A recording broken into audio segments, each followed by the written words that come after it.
Welcome cheerful viewers to this edition of Animal World, our co-inhabitants. Uganda is a splendid East African nation that is nicknamed the Pearl of Africa.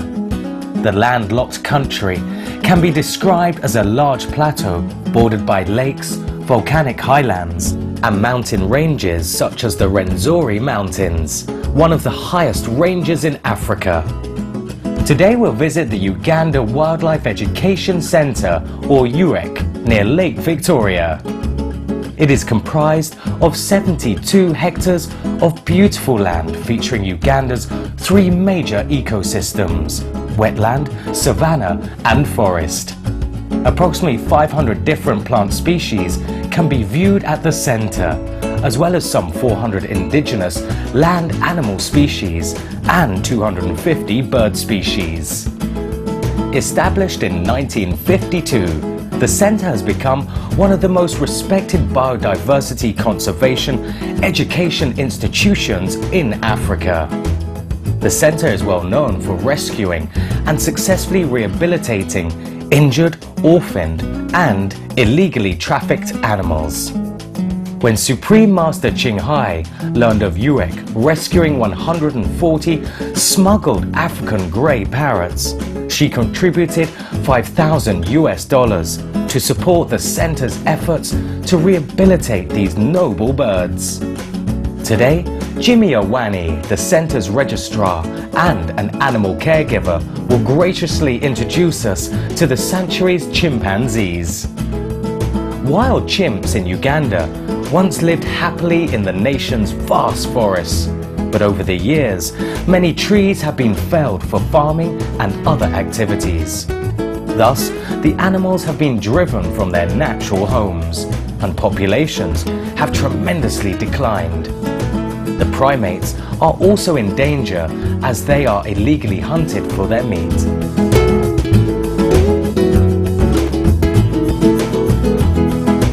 Chimps in Uganda and generally in the world, they are endangered. In Uganda, the last census made a population of about 4,500 they were counted living in the wild. The DNA of chimpanzees and humans is approximately 98% identical. And just as we do, chimps interact through kissing, embracing, patting each other on the back, touching hands and tickling. The chimpanzees at the centre live together as a family. There are about 14, and all of them, with the exception of only one, all of them have been rescued, and some of them have been unraised. One was born here in our facility. So all these animals, you can imagine they are coming from different backgrounds, but they have found themselves in here, they have accepted themselves. They live as one family. If one person is sick, the rest of other animals feel so bad. If somebody is not eating, they feel so bad. If somebody is like injured, they become very concerned. Chimpanzees are known for their high intelligence and ability to make and use tools for specific purposes. For example, they have been observed setting nuts between the roots of trees and cracking the shells open with rocks, using twigs to fan flies away, and also drinking tea by dipping chewed up leaves in water. So I just want to demonstrate something to you. I want to try to see how these guys are very close to us in the way they do some of the things. Apparently the chimps can do almost anything except they do not know how to swim. But they can always try from here. We have always often seen them using stick to see how deep the water is. Normally they do that, and the food that falls in the mud, in the water, they have always used their brain, and that's what I want you to see. Aluma is the oldest chimpanzee at the Uganda Wildlife Education Centre. the oldest is about 48 years now. That's the oldest we have in here, and I think it's a record holder. He's the oldest chimp in captivity in Uganda. I think he's also the oldest chimp in East and Central Africa. So we have looked after him. He has seen a lot of things, and sometimes he tries to even mentor the colleagues that are in the group. He does not like fighting. He doesn't want the young baby chimps to fight. So they're really good. They're really good. Come on. Come on. That's a luma, that guy there. Somebody was keeping a luma in western part of Uganda. They taught him so many things, human way of life. And he got imprinted to human being. But they never met, the nutritional requirement of a luma. They basically gave a luma poor food when she was still young. All the bad thing, they tied him with a rope. He had scabies on the body. He had minor wound and dental problems. So when he was rescued and brought to Uganda Wildlife Education Center, he was put under rehab at the quarantine unit for about 3 months. He was put under intensive care. The nutritional part was improved. But one thing that he has not forgotten, he still thinks he's a human being. Sometimes he'd love to walk on 2 legs like human beings. He loved to eat posho or bread, this kind of African food. But due to good rehabilitation techniques that we have, he has returned to his normal life. He now knows how to eat leaves. He now knows how to pick things. So he's a good guy now. Let's get to know some of the other members of the center's chimpanzee family. Matoke is now the in charge, he's the boss, he's the father.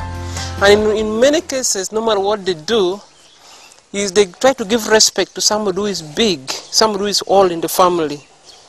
And you can only do something when he has given you a go ahead to do so. So that's why everybody's calm, but they're fearing if I pick, the big boss is going to, So they're allowing the big boss to pick. So they're peacefully kind of watching him. See, they see they've handed over the stick. And that's the grandpa. The grandpa is the Zakayo. His name is Zakayo. He's the oldest guy who kind of handed over the affairs of running a family to Matoke. He said, I'm now old enough. Since you are young, take charge of protecting the family. But the wisdom of teaching people good manners is him in charge. Is him who teaches young ones to behave well.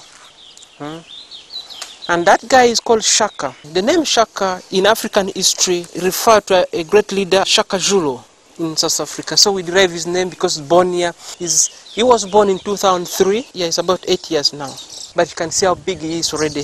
Because of my good peace of mind, he's grown so fast. And the youngest is called Achan. That's the youngest. She's about 4 years.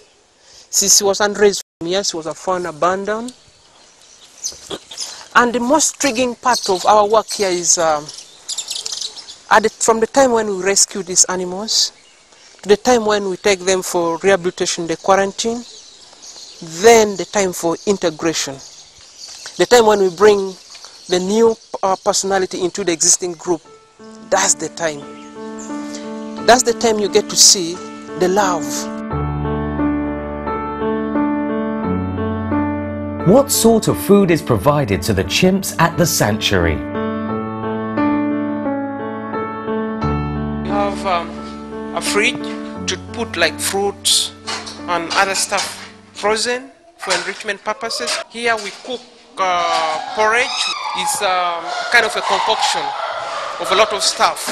Say, it's a millet flour mixed with soya. You mix it with milk. Then you get that concoction, what we call porridge. And it's very, very nutritious for animals. So here we have purely vegetarian sugarcane, we have watermelons, we have pineapples, we've got mangoes, we have bananas, we have oranges, we have carrots, we have onions in here, bananas, we have papaya, this one is eggplant, cucumber, over there we have some bit of black cabbages, maize. Even though they have undergone rehabilitation, the chimpanzee residents are kept at the center rather than being reintroduced back into nature. Mr. Anaway now explains why.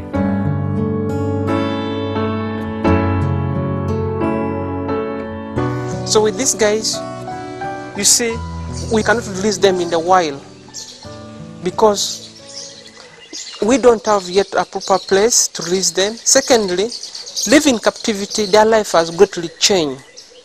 It has greatly changed. We have influenced it. So it makes it a bit difficult. If we were to release them back, it would be like kind of experimental thing that need big forest.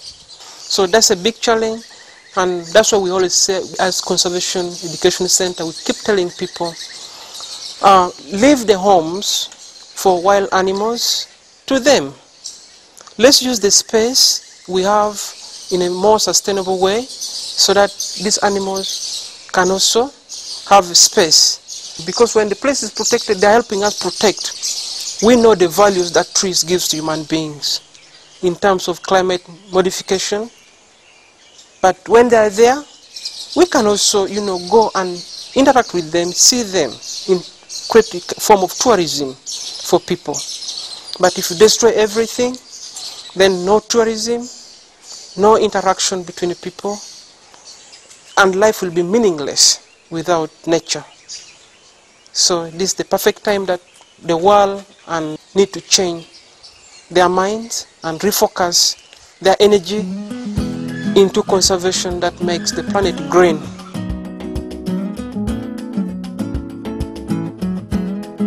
Jimmy Awani, our sincere appreciation goes to you and the rest of the staff at the Uganda Wildlife Education Centre for your steadfast commitment to providing the very best living environment for the centre's rescued animals.